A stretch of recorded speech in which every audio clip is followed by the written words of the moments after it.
Let's give them something to cheer for now. Really got bigger fish to fry than Coach Franklin's opinion on the halftime tunnel. Time now for the College Football Inquirer. Here's Pat, Russ, and Dan. Welcome to the pod. No Ross today. He is will not be with us. He will be back later in the week, though, handling some important stuff. We start where we seem to keep starting. Jim Harbaugh. First, everything was going along fine. Then he was going to get suspended for 4 games by the NCAA. Then the other part of the NCAA said, no, we don't want that. That's not enough. So then he was going to get suspended 0 games. Now the University of Michigan has come out and said, let's suspend him for 3 games. Self-imposed 3-game suspension on Harbaugh. And so now we're back. Harbaugh was they just could not get that ECU, UNLV, and Bowling Green games done for Jim Harbaugh. They were doomed to fail. He will sit the first 3, but this one is via the school. He will be back September 23rd for a home game versus Rutgers. I'm not going through all the litany of what this is all about. You probably know, or you probably don't care. At this point, I did not think that the University of Michigan would do the internal self-imposed suspension, but it's a clear way of saying, hey, we know that there was some wrongdoing here. This will maybe curry favor, cooperative favor with the NCAA if they come down later and either further try to suspend Harbaugh or apply other sanctions to the football program. I'm not sure what sanctions even matter anymore, but who knows? But that is where we're at. So they're going to curry favor and say, look, we took this seriously and we sat our head coach 3 games. Pat, your thoughts on the latest and hopefully the last development in the Harbaugh suspension scandal?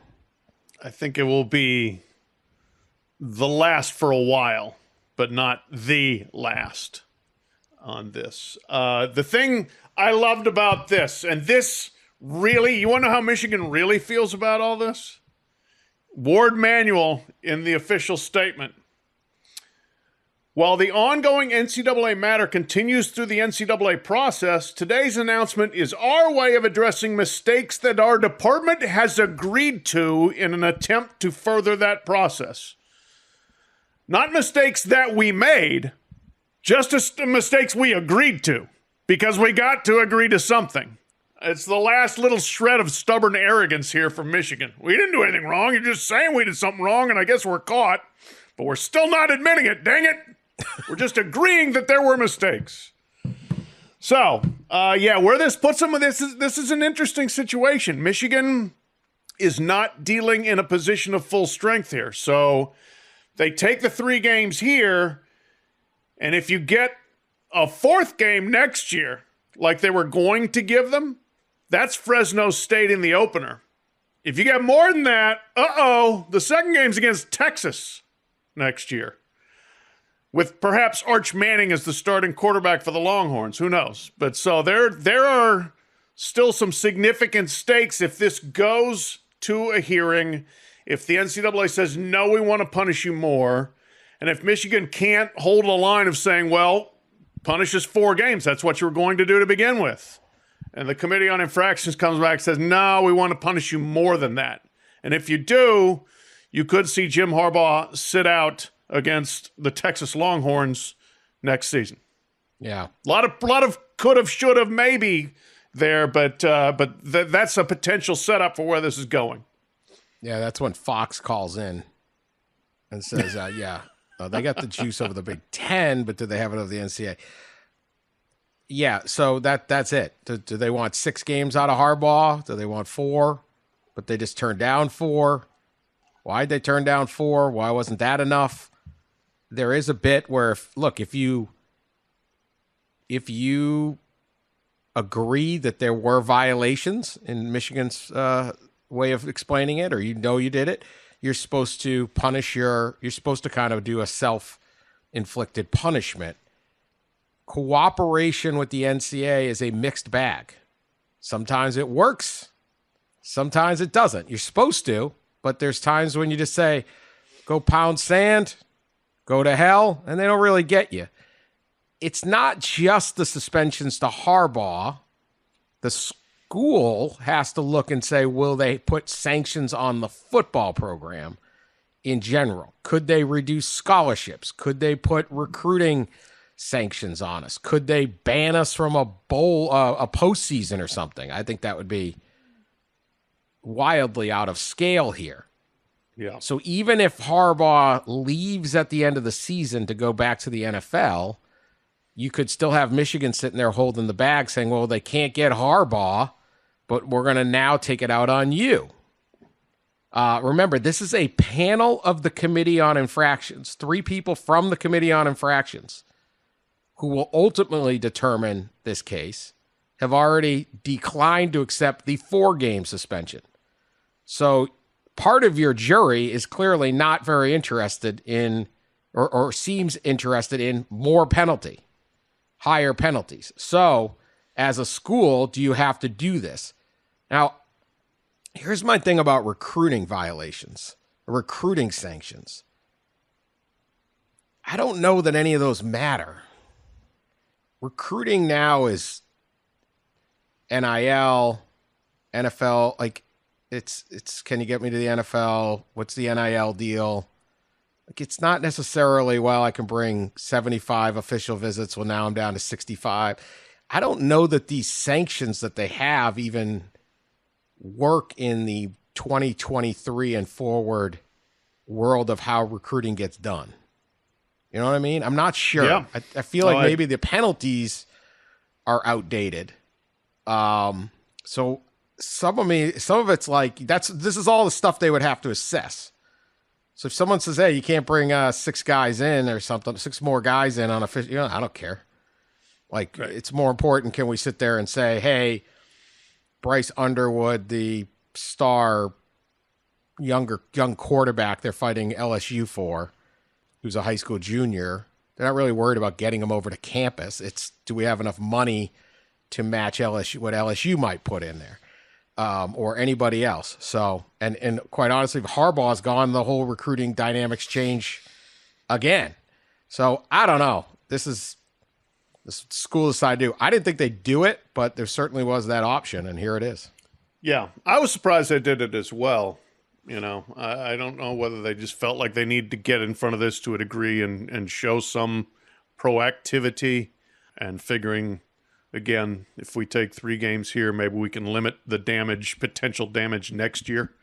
But I agree with you that recruiting restrictions are more theory than substance at this point. I mean, I know this. I mean, we hear constantly about people complaining about everything in college sports. I never hear anybody that has recruiting restrictions saying, oh, that really killed us. That kept us from getting guys we wanted. I think that's a little bit of an outdated concept. So I agree with you on that front, that this may not. Do you remember Kansas took Bill Self and its entire staff off the road for a summer? Yeah. And it didn't matter. And nowadays, you're recruiting half a quarter of your teams through a transfer portal. Transfers just commit. They don't need visits. They don't need this. They're just sitting at their school. You want to go play for Michigan and Jim Harbaugh? Yeah, okay. Mm-hmm. We need a left tackle. I'm in. Like, I don't think that recruiting derby, that's where it matters. That's how he's building the program. It's transfers. Sure. He gets some really good, solid players, and he brings in the transfers, or he keeps who he has. Yeah. So that's it. A lot of these guys now, the best players are 21 years old, have been through. They don't need to see the waterfall. They need to know, what's your offense look like? How do I fit into it? And you show them game film of that and get them on the phone. Say, this is how you do it. You don't have to have the roll out the carpet official visit necessarily for those guys. Right. Yeah. They no longer care about the uniform pictures and the and what are the school color. Okay. Guess what? We have really nice stuff here. Okay. We our stadium's big. We have a weight room. We have, it's probably nicer than yours, but maybe not, but who cares? Right. We've won 34 games the last 3 years. I don't know. I think the sanction, I would not be fearful of NCAA sanctions other than postseason ban. But again, like that would just be wild. Yeah, I don't think that's happening. I mean, Yeah. the NCAA all but announced with the Tennessee ruling that they're getting out of the business of postseason bans. So I would be stunned if that came into play. Now, again, how hard could they hit Harbaugh, over and above a 4-game suspension? If it's 5, 6, if you had 3 more next year, that could have some bite. If he's around and if he wants to, if you're trying to get to the playoff again, which should be the goal every year, I'd imagine now, then you could get into some legitimate sanctions with teeth. But until then, missing these 3 games this year, and Michigan gets to pat itself on the back for mistakes it agreed to. All right. Quite briefly, any chance it matters against East Carolina, UNLV, and Bowling Green? None.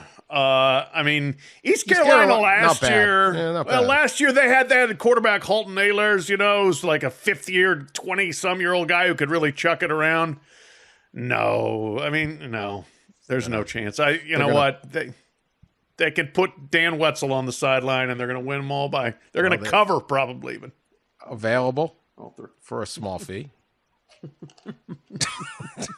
They can't afford me. Just tell them you'll take half of Harbaugh's per game. I will take 1/10 of whatever you're giving Harbaugh. Okay. I'll wear the black pants and the thing and have the. What does he have? Does he still carry the highlighter around his neck? I think so. Yeah, and he catches passes from the quarterback's pregame too. So you got to do that. No, you can do that. I can't do that. I can wear the hat with the skinny M. I can stare off into space with the best of them. You can bend over and grab your Crouch, knees on the sideline. Right. Yeah. No problem. I think it's done. JJ, run around out there a little bit. Hand it to Blake. We're gonna win. I still think they should bring Brady in as That'd be tremendous. Be fantastic. Woodson or Brady alternate the first 3 weeks, and that's how I would do it. Anyway, I don't want to say it again. It's a nothing story, but for a bunch of number 2 second level violations, what a story! There's a 9 months of drama. Way to go, Harbaugh! Yeah. Incredible. It's always something. Yeah, endless and back and forth and up and down. And I mean, one of the most prominent coaches and personalities out there, stubborn to the very end, admitting nothing. Suspended, suspended again. Oh, boy. All right. I was on the second best podcast last week in the country, Tony Kornheiser's, and he said, the only reason we have you on is to talk about Harbaugh and conferences. Is there anything else going on? It's like, that's pretty much it right now. No, not really. Yeah, not really. No, we do have games this week. Week 0, baby. Yes. Love that we have week 0 in college football. They can't even call the first week the first week. So disorganized. The Big 10 has 18, the Big 12 has 16, and week 0 is week 1 is week 0. Right, but isn't it the first week? It is, but we don't call it the first week. We call it week 0 because we don't want to admit that it's the first week, because the first week, which is actually, it's like in the elevators when they take out number 13. The 13th floor doesn't exist. I've never understood this. Like superstition. Right. What a weird superstition thing. From like the 1800s or whatever. Yeah, still impacts building codes. It's like, you do know there's a 13th floor, though, right? You do understand that one of these floors is the 13th. You'd have to take a little time to think about it, because they'll do like L, M, and then like 5. But like, just because you don't call it 13 doesn't mean 13 doesn't exist. I just what? It's unlucky. Yeah. Taylor Swift's favorite number is 13. It's going all right for her. Yeah, right. It's working out. Right? That's her thing. 13. Dan Marino did okay wearing 13. Yeah, Alex Morgan, 13. Yeah. Caleb Williams, Heisman Trophy winner. Caleb, how is this still how is 13 superstition still a thing? I have no idea. Don't want to be on that 13th floor. Well, you're on L and then 2, 3, 4. Oh, yeah. Still 14 is then 13. Hate to break it to you. We need a building construction person out there. If you listen to the pod, hit us on Twitter and explain it to us. Somebody explained to me, why doesn't someone just go for it? Do you get less money? Like if you buy a condo on 13? Or if you're going like at the Hyatt and you're in room 1308, do you go, oh no?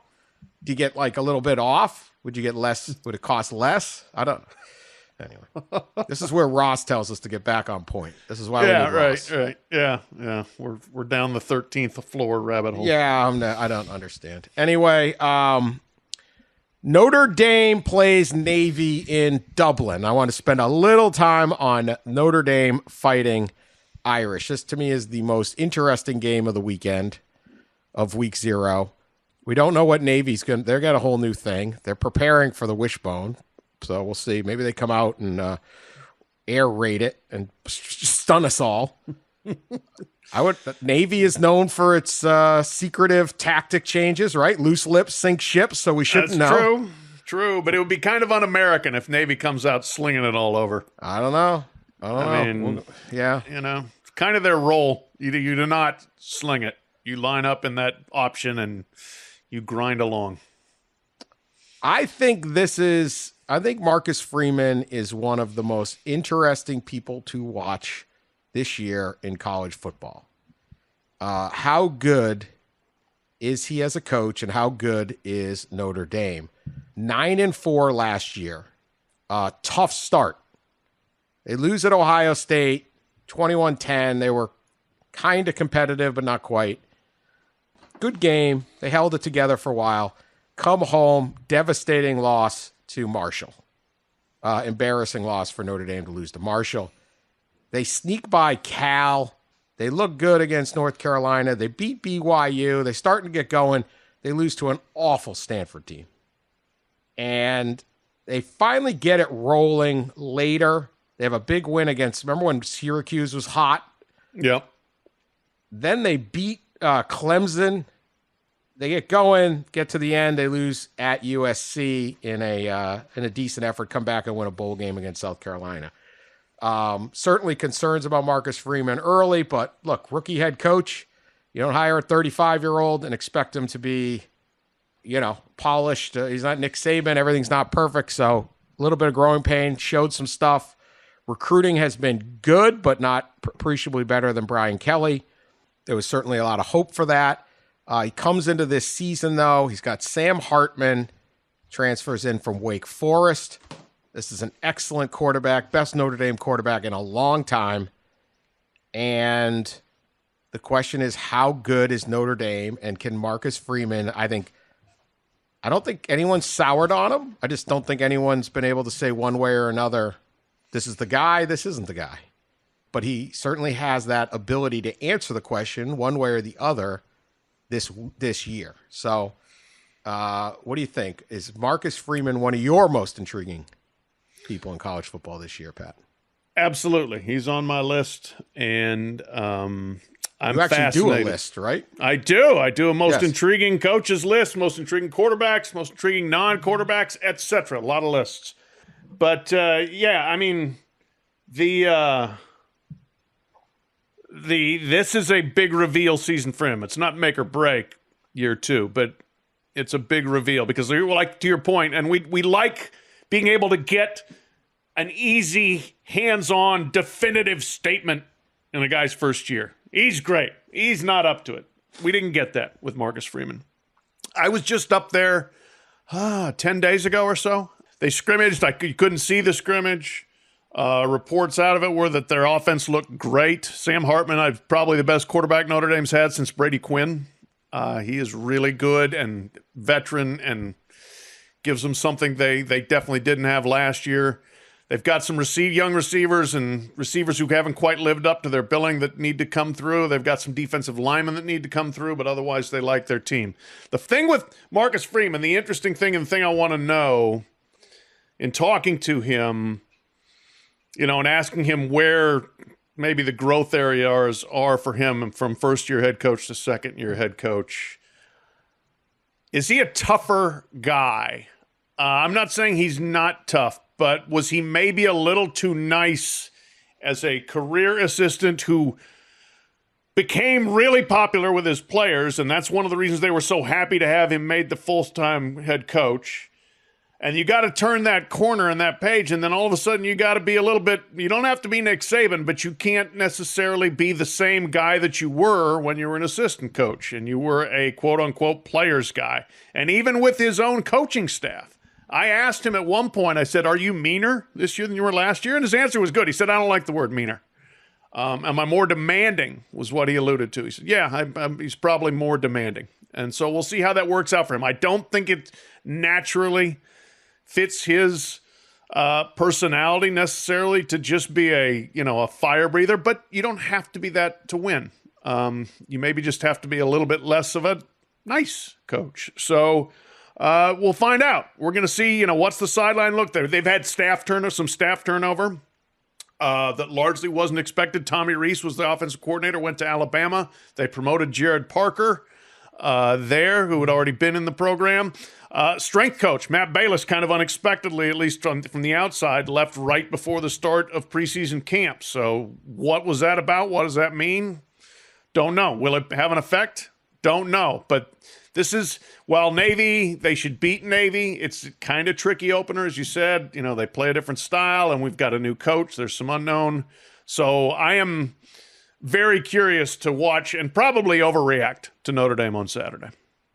Yeah, always. There's a lot of off-season about the offensive coordinator. Obviously, Reese leaves, which is funny. They weren't great offensively last year. Their quarterback play was not great.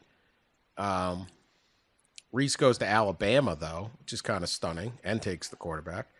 But then it's kind of a clumsy hire if you're really paying attention. And Parker gets kind of upgraded from tight end coach, and no one really knows what kind of coordinator. I'm always skeptical of making any call on an offense. Like sometimes these young offensive coordinators are exactly the person. Yeah.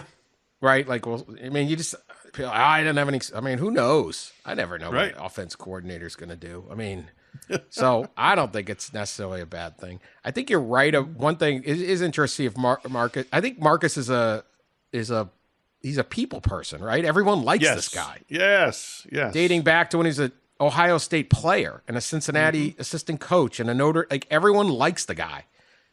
The way he carries himself, talks, he's easy to root for. Absolutely.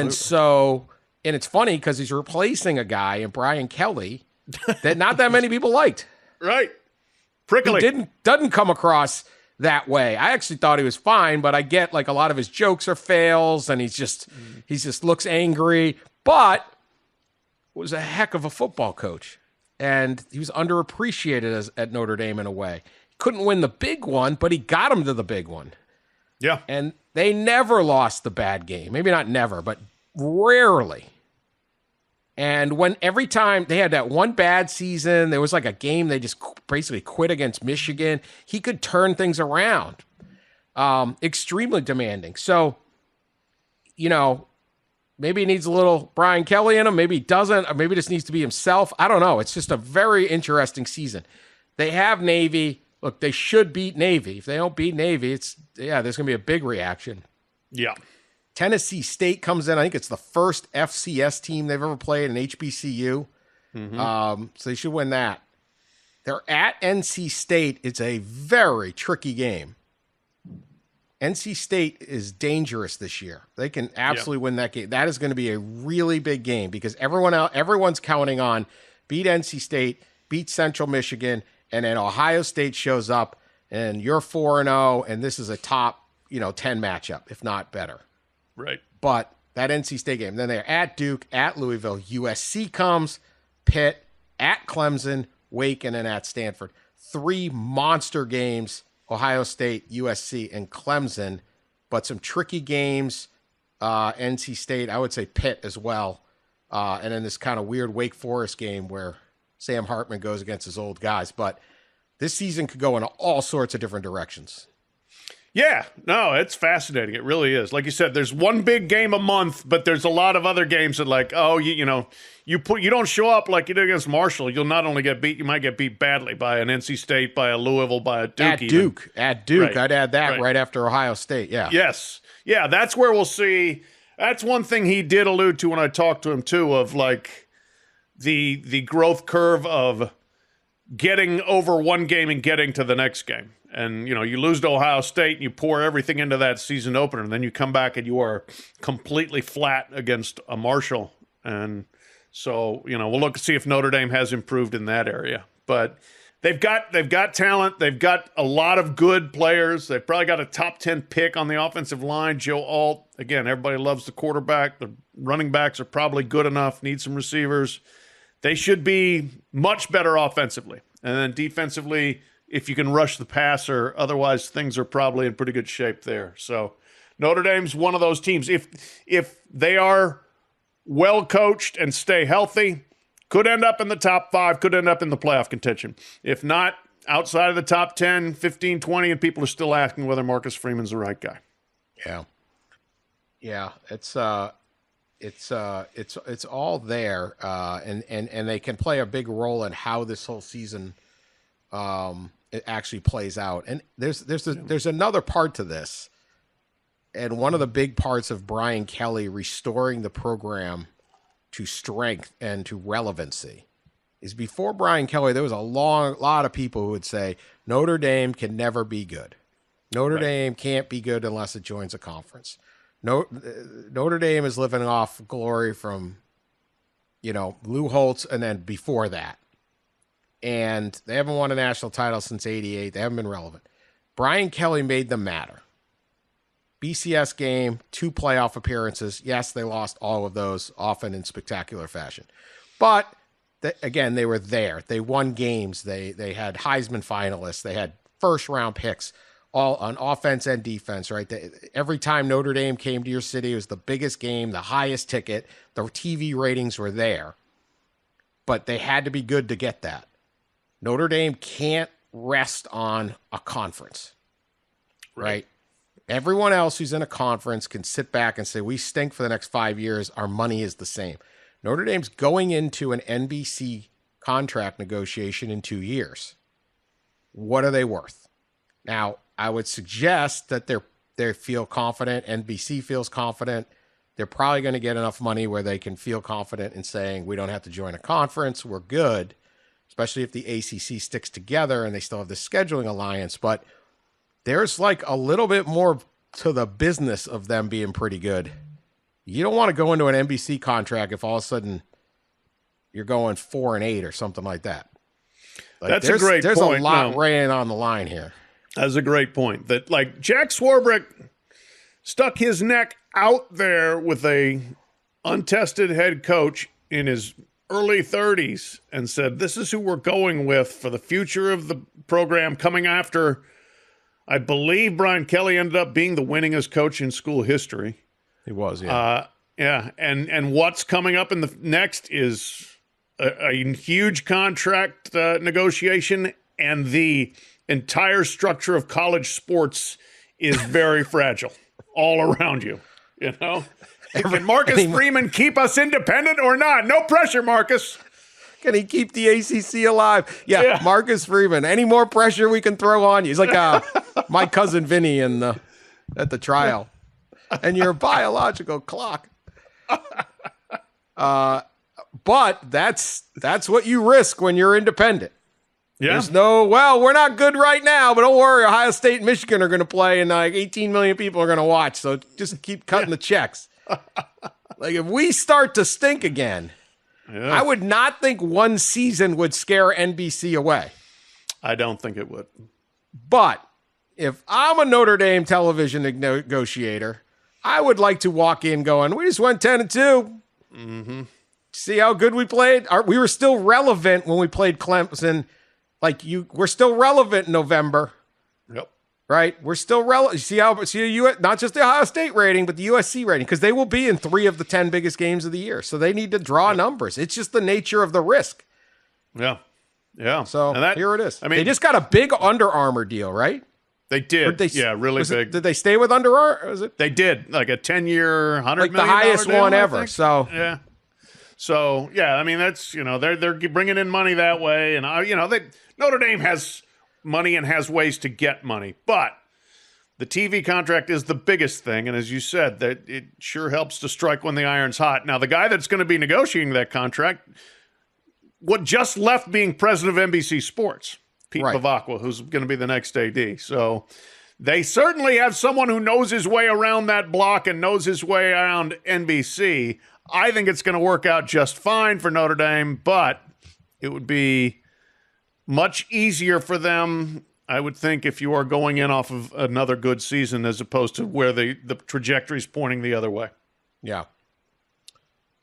Georgia has named Carson Beck its starter. Beats out Brock Vandergriff for that spot. We will see if Carson can be the next Stetson Bennett. But quick thoughts on that? Any surprise? Nope, no surprise. He looked like the best one coming out of spring. Now the question is, with Stetson gone and with Todd Monken gone to the NFL, the coordinator, and Mike Bobo back in there, does this offense revert to Kirby comfort zone of before the last two seasons where, we're gonna throw it some, but we're gonna run it more, and we're gonna play defense, and we're just not gonna be as flashy offensively? Or do they kind of try to keep the pedal to the metal the way they had it last year? I mean, that was such a revelation. Georgia's offense was so fun last year. Are they going to keep it fun with Carson Beck, or do they dial it back? Yeah, this is it. And, Carson, I'm sure, is quite congratulations on winning the job. He's quite excited, and he's getting handed the keys to the Lamborghini. But there's also the bit of like, okay, go win a national title. Yeah, that's all. Like, other than that, you didn't do that. Yeah, not failure. Yeah. Oh, we've been waiting for a couple years to have a real QB. Well, the real QB did pretty well. The old QB, Ohio State, Ryan Day says that the battle between Kyle McCord and Devin Brown could carry into the season. Does he have a guy, or is he trying to prevent a transfer? What do we think? It's a little like Michigan did last year. Yeah, I would suggest maybe the latter. And I think that's one area Harbaugh might have broken some new ground that I wouldn't be surprised to see several people doing that. Ohio State, hey, Missouri's talking about doing it, where their first couple of games they may play two different guys, may even start two different games. When you are trying to keep quarterback depth, the longer you can wait to declare and tell somebody you're not the starter, probably the better your chances of keeping him on the roster throughout the season. It's crazy, strange times like that. But everybody that says that, it's so hard to decide, we can't decide, it's not, it's up, I don't believe them. I think that's just public posturing, A, for your opponent, but B, for trying to maintain your QB depth. Yeah. Okay. We'll be back after this message. All right, more quarterback drama starting QB. The other school replacing a 4 consecutive great starting quarterbacks who've gone on to the NFL is Alabama. Alabama, not necessarily swimming in certainty. You think, is it Kyle McCord or Devin Brown? It could be all sorts of people at Alabama.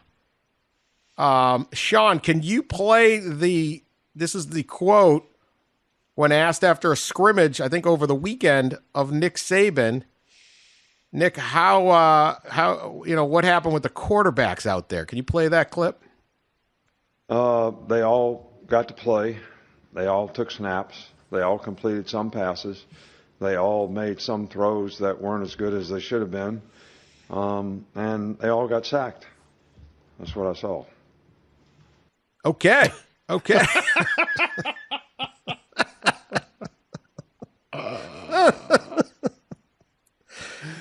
If that doesn't, they don't need to sell tickets in Alabama, but that isn't exactly how you sell tickets.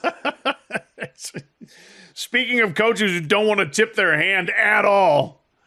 Oh my goodness. Is that Nick being Nick, or is that Nick being it didn't sound that positive either. It wasn't like they were all great. No. I who knows? It can be hard to read into it, but yes, he did not say, yeah, we saw a lot of good things from all of them out there. Now, again, this could be just absolute roster management, and I'm not giving you bastards anything. Keep guessing to the media and to opponents and whoever else. But if that's an accurate indicator of how the quarterbacks are doing, well, hope the running backs are good.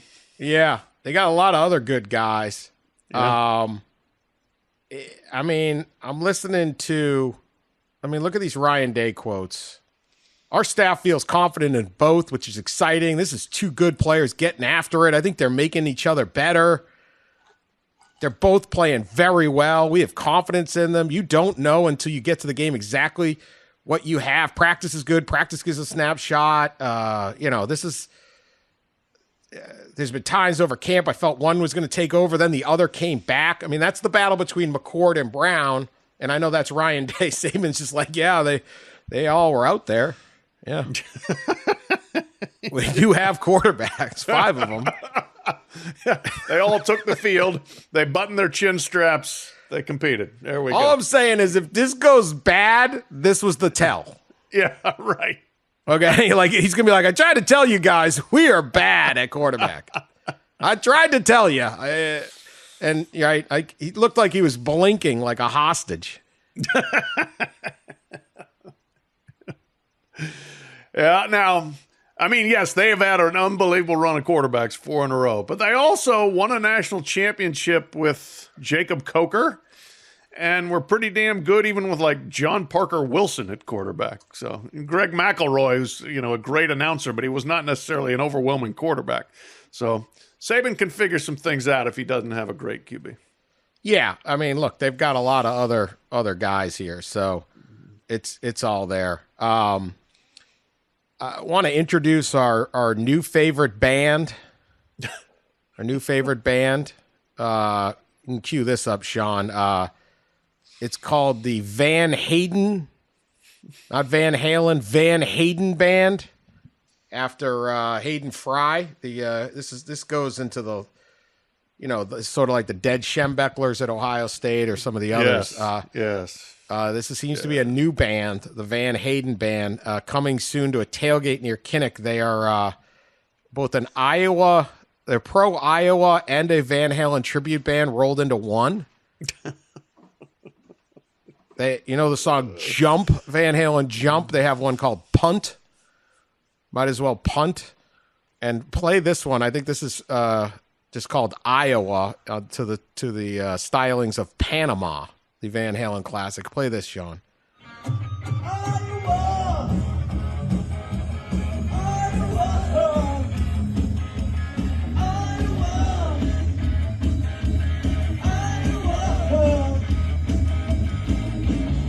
Pat, your thoughts on Van Hayden? Do you see the video for these guys too? They got their their fake Hayden Fry mustaches and like they're 80s wearing their hat. Yeah, the 80s cap. spandex. You got to see the video. Yeah. It's not a studio band. You got to see them live, man. You got to feel it.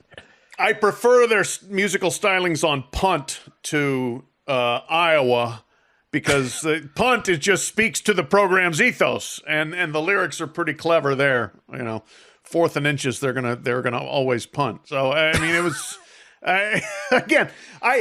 at some point, I think we're going to reach a level where we just have to do like an Iowa spin-off podcast for Iowa and Iowa State because so much crazy keeps coming out of that state that we can't ignore it. It's too much. So, like All in the Family spun off the Jeffersons and stuff like that, all these shows. We're going to have a spin-off podcast on the state of Iowa. I'm convinced at some point. We're going to Lake Okeechobee. And we're just going to set up shop, but it is an outsized influence on the pod. I just like that there were like someone was like, "Hey man, what do you say we dress up like Hayden Fry, learn the Van Halen songs, rewrite them for Iowa? They have looks like a food truck they're driving around in or some kind of van, and they're going to be a big hit." I think they'll find a way to get NIL in on this, the swarm beer and all that. Oh yeah. Oh, they're going to be a huge hit. Yeah. They need to upgrade their sound system. It ain't great, but I will say the guitarist is actually pretty good. I mean, there's some legitimate, like, he can rip those Eddie Van Halen riffs off pretty well. So better than Hooray Ames or not? I mean, Hooray Ames was an original song. Yes. But this is an adaptation. I like the adaptation. Yes, it's better than Hooray for Ames, for the love of God. It's better, but like Eddie Van Halen wrote it, not some, not these But four. he didn't write punt. He wrote jump. This is punt. Punt's hilarious. Punt is good. But he and David, somebody made the song, like the tune, like it wasn't I know. These four people in Iowa City. I mean, Ames, Iowa. I mean, you're drafting off of a musical legend there. Yeah, they need to get to the Iowa State Fair and have a sound off between the Ames people, Hooray Ames, and then the Van Haydens. Now that would be awesome. Did you see they did a butter statue of Caitlin Clark? Oh, Yeah. Yeah. Winner gets a butter statue next year. I think this is. Let's caucus. Which collective can sell more beer at the band off, the sound off between those two bands? I think that would be outstanding. I'm in favor of it. They plant the corn, then they wait for it to grow. They just have nothing to do. That's it. The time when they're watching the corn stalks grow, they decide to all of a sudden create Van Hayden. By the way, not the only college football song of the week, though, either. I don't know whether we can get it in this week or we need to go to the next episode, but the Pac-4 song. Oh, the Pac-4, yeah. Let's do that next time when we have it all. We'll do that next time, yeah. Pac-4. It's also, we could do a whole guy musical. named Dan Byrne, did some fine work. We could do a whole musical show. Show.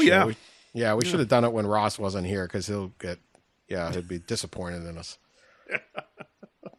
All right, let me get to this story. We were going to talk about it and didn't get around to it. But the state of Missouri, or Mizzou just recently picked up a huge recruitment from Williams Nwaneri, right? Yeah. Mm-hmm. One of the top 5 players in the country, a defensive end, consensus 5-star, consensus top 3 player in the country, I think. I think some have him number 1. Needless to say, everybody wanted him. This is the kind of pass rushing 6'6" game wrecker that every team wants. And he just committed to Mizzou. He's hails from outside Kansas City. And huge get for Eli Drinkwitz and their staff. And one of the highest rated recruits to ever sign with Mizzou. This came the same week that the Missouri state government enacted a law involving NIL compensation. And this is the law. High school player in the state of Missouri who signs or comes to some kind of agreement, I'm still a little confused on this, with an in-state school. Could be Mizzou, which is the only D1 football, but it could be St. Louis University in basketball or Missouri State or anything, whatever. An in-state school, UMKC, once they come to the agreement, and it might include a scholarship agreement that could be signed like September 1, at that point, the state law allows that high school kid to start receiving NIL money and is protected from NCAA investigation. Now, I think this part's, I don't like your rules no longer apply because we have a state law, but this is what they're all doing. If that recruit does not commit to an in-state school, so if Williams Nwaneri, how do you say it again? Nwaneri, that's it. Nwaneri. Sorry. Yeah. And the N is silent. That's what I'm trying. I'm getting a new one of them in there as well. So anyway, if Williams Nwaneri signed with Arkansas or LSU or Florida or Oklahoma is his other big one, he would not be allowed to get the money until he enrolls at that school. So it gives an in-state, if you sign with an in-state school, you get anywhere from 1 month to 6 to 9 to who knows, head start on getting paid. It is a state government incentive to get local players to sign with the local school. And that's the deal. Other states are likely to follow. There's some others that are kind of like that. Other states just allow high school kids to get NIL money right away, so it's not even a big deal. But what's interesting about this is just the state government, basically the same way a state government would say, hey, if you build a factory in our state, if you expand and build an extra factory in our state, we'll give you a tax break or some business incentive. But if you build that factory outside the state, we're not giving it to you, right? This is straight government involved in business, the business being Mizzou football. What do you think of this law?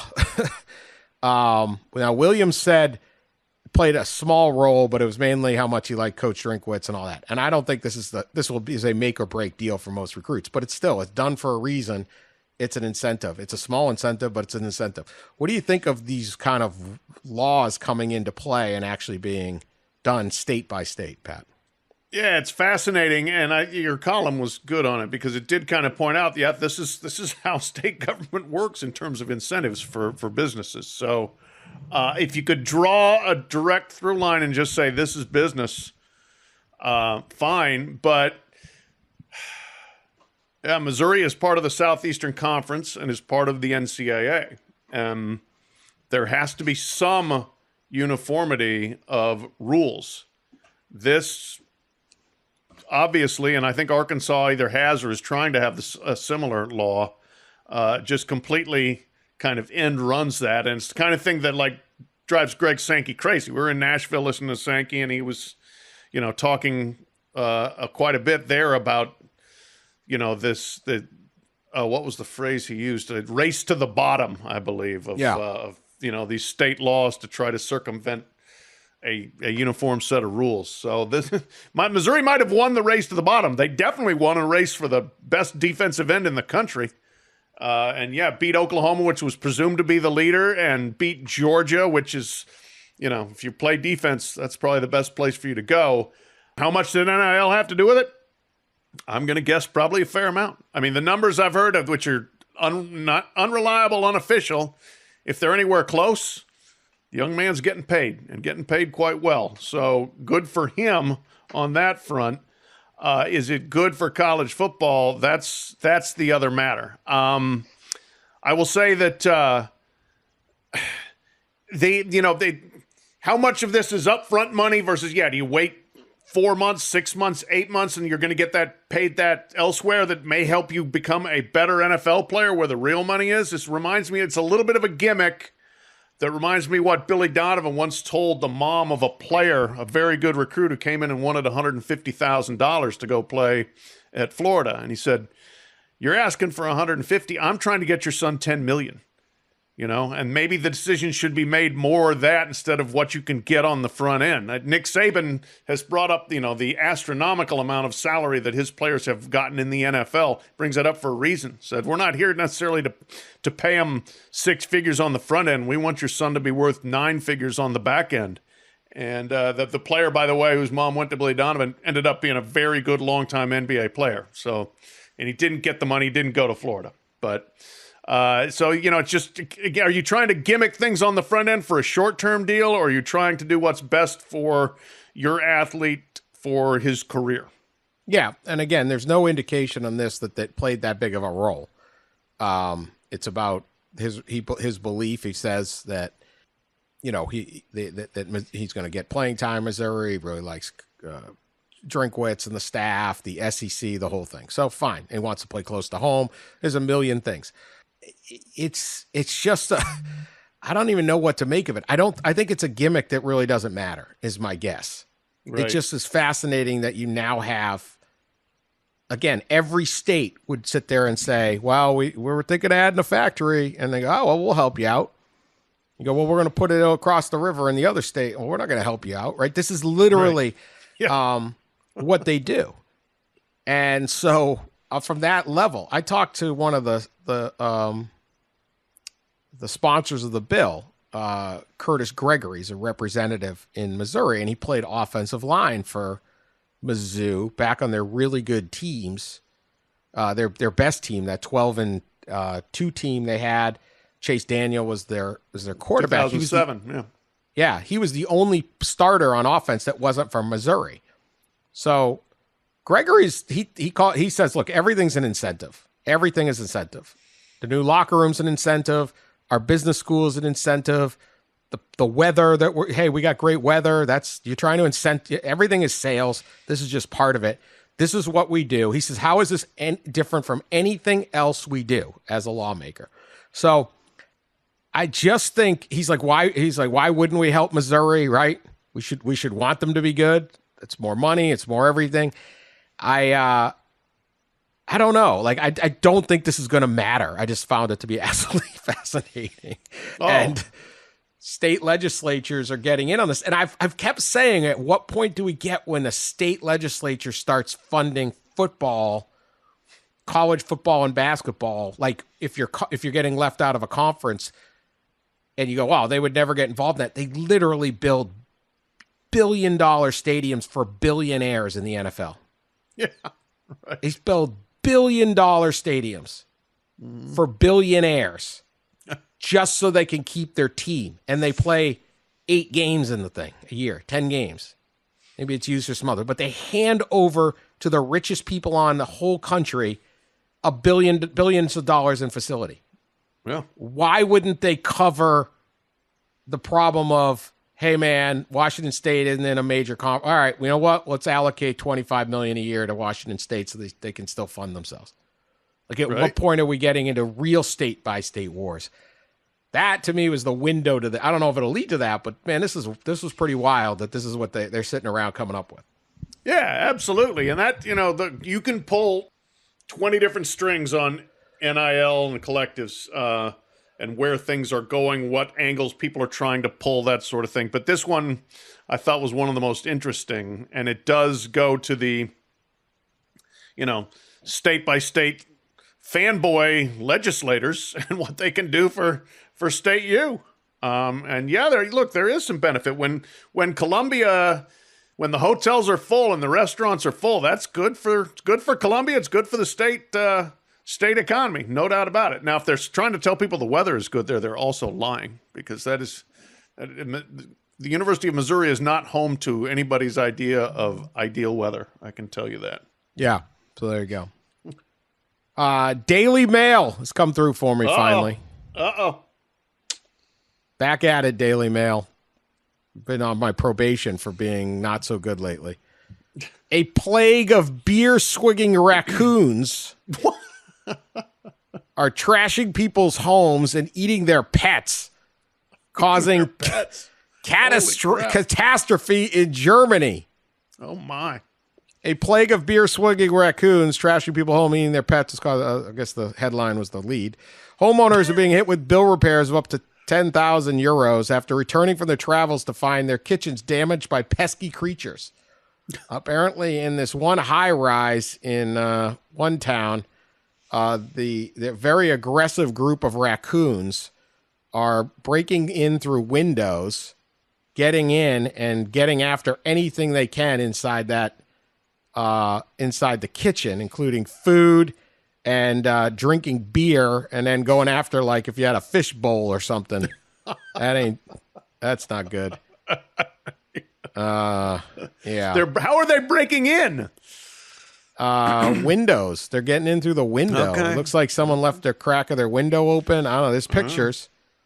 They're definitely tough. The Germans are trying to fight back.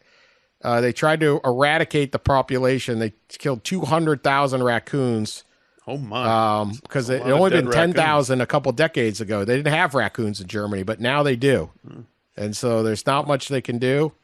An invasive species from Tennessee? Is that the deal here? I don't. Yeah, that's what we did. Raccoons are tough, man. They are. Yeah, you don't want those guys around.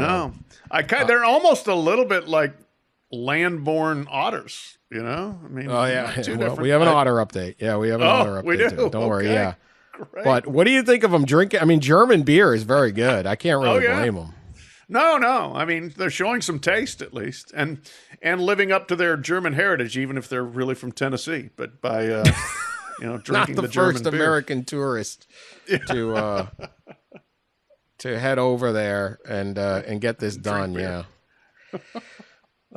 Definite problem there. So keep your head up on that. The Otter, I got to get the Otter. The Otter bit somebody, like an actress, right? The Otter. Yeah. I forgot we didn't get to that last week. Yeah. It was like an actress from Secession. Was that it? Yeah, there it is. Crystal Finn. Crystal Finn is an actress on. So someone's trying to make me pay for this article. No, I'm not paying San Francisco Chronicle to read the otter bite. Anyway, she got bit and said it was not good. She was at the Feather River near the Plumas National Forest and was swimming. She got bit on the butt. Yeah, quote. Went after her. So I don't know if it's the same one. I don't know if it's a different otter. I just know. Well, she said, there were like multiple of them coming at her, and then she said they definitely seemed to be coordinated. So they're not just out there and aggressive, they're now organizing. They're starting to team up.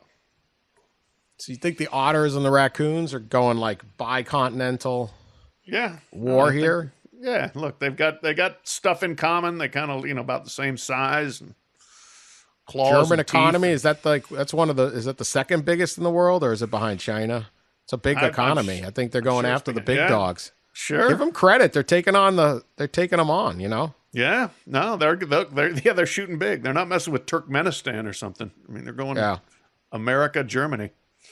Okay, there's that. All right. And finally, big weekend next week in Scotland. There is going to be they're going to try to the largest group of monster hunters are descending on Scotland next week to try to find the Loch Ness Monster. Over 100 volunteers are heading to the loch, and then another 100 watching remotely via drones, anything they can. And they're coming from New Zealand, they're coming from Japan, they're coming everywhere to try to find Nessie, who, of course, was seen in 1933 in this one grainy photo. So they're going to surround this lake and find it. The volunteers are going to be watching the water. This is a quote. If they spot something, hopefully they will film it and then submit it to our online portal. This is Paul Nixon, manager of the Loch Ness Center. And so this is it. So my question for you, Pat, will they find Nessie, or will Nessie know about this and hide out? Well, I would say this, that first of all, I do want to see video just of the weirdos that are going to gather here. If we're really going to have like 100 of these people gathered at a small Scottish lake. Look, Nessie's been hiding for 90 years. You think she's dumb? She knows they're coming. There's no way she's showing her head. She's going to get down there to the bottom, or, she might even have tunneled out by now into the North Sea or something else up there. There's no chance they're finding her. They'll pretend they do, and we'll see, like people getting all freaky. Oh, there was the shadow on the water. That was probably her. But no, Nessie will continue to be undefeated against the humans over the last 90 years. How do you explain to your wife that that's what you're going to spend the vacation money on? Yeah, I'm leaving Japan to go to Scotland to go stand around a lake. Bold, you think these people have wives, Dan? Yeah, it's a fair point. That's a fair point. Why would anyone partner up with them in any... Sorry, can't go away this summer. I'm spending the money to hunt Nessie. Because it can't be cheap to get to this place. Scotland, there's not a lot of direct flights into Scotland certainly not from New Zealand. No. Yeah, they probably don't have wives or friends. Maybe this is their friend. It's kind of nice. This is They'll it. get together. Right. It's a little like, one of those Comic-Con conventions or whatever. It's all about niche communities, Pat. It's all about niche communities these days. There you go.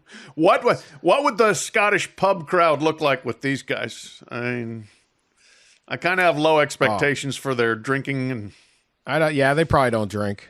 They probably don't drink. They do. I would like to hear it, although I can never understand what a Scottish guy says. It's English, but not really. Right. English adjacent. When you get a real Scotsman talking, you're like, I recognize all those words. I just don't know what they mean when you say them. I don't know. Anyway, that's where we're at. One last story that got sent to me a bunch. U.S. News and World Report. I always mock these rankings. Oh yeah, we know. They rank the top 15 agricultural schools in the country, and includes some surprising ones. Rutgers is 15th. What? Yeah, Rutgers. Come on. The vast farmlands of Jersey. Yeah. You're growing food trucks. Like, what else are they growing? Yeah, the grease truck. Yeah, yeah. I mean, there's some Washington State, Iowa State, Ohio State, Michigan State, right? Illinois. But then it gets a little dicey at the top. Number 5, Harvard. What? Harvard, the 5th best agricultural school. Are they growing weed? What are they What in Cambridge?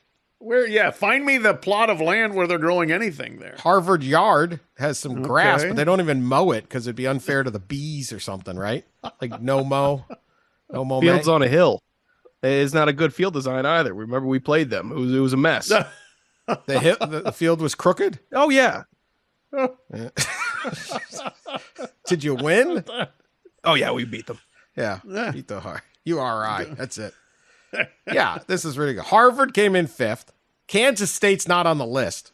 They're chapped at this, by the way. They should be. Yeah, they're chapped. Florida is 4th. UC Davis is 3rd. I believe that. Cornell is 2nd. What?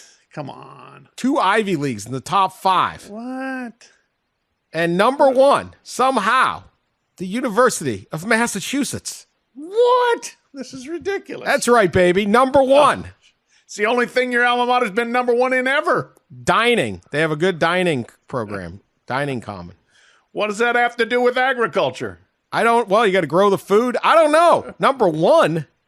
I mean, there are some farms in Massachusetts, but not a lot. It's mainly cities and granite quarries. Like, we grow granite. That's what they grow. You want a countertop? We got you covered. Sean, did you ever drive through the vast farmlands of Massachusetts and think that's got to be the best ag school in the country? Maybe it is because they can grow stuff on quarry pits. Well, yeah, that's if part of this is degree of difficulty and you can grow anything, then I could see Rutgers and Harvard and Cornell and UMass. Otherwise, no. Yeah, this is terrible. U.S. News and World Report's got to get their ass. I mean, what? I'm gonna have to. This is an ongoing saga. We got to look more into this. We're on the case. K-State, I hear you. K-State. I mean, imagine being Kansas State. It's all you got. Yeah, I mean, if you can't crack this list in your K-State, you might as well just consider folding the college. Yeah, step it up. They're resting on their little purple laurels out there, apparently, drinking that Coach Tang beer. That's it. Thinking they're good at agriculture. And apparently, Cornell, Harvard, and UMass are kicking your ass. I don't know. All right, that's the show. We'll be back later in the week. We will have our picks. Race for the Case begins. Week 0 action. Ross will be back to bring some intelligence and actual perspective to this pod, and all will be right in the world. So appreciate everybody. Keep subscribing, sharing us on social media, telling your friends about you. We appreciate it all. We will talk to you later.